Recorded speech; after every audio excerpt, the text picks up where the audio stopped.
Hello, নমস্কার। আমি তৃষা। আমি রানাঘাট কলেজের কেমিস্ট্রি ডিপার্টমেন্টের প্রাক্তনী। আমি ২০১৩ সালে রানাঘাট কলেজ থেকে পাস আউট করি।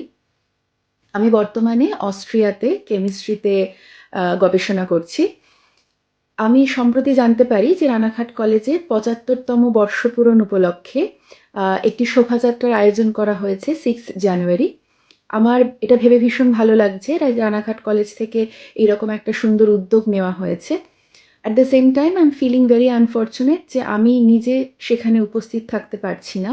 কিন্তু আমি আশা করব যে আমার প্রত্যেকটি ব্যাচমেট, আমার জুনিয়রেরা বা আমার সিনিয়রেরা যারা একটা সময় রানাঘাট কলেজের সঙ্গে যুক্ত ছিলে বা এখন আছো এবং দেশে আছো, তারা প্রত্যেকেই এই পদযাত্রায় অংশগ্রহণ করো এবং এই অনুষ্ঠানটিকে সুন্দরভাবে সুষ্ঠুভাবে পালন করার চেষ্টা করো। আমার তরফ থেকে অল দ্য বেস্ট সবাইকে। ভালো থেকো।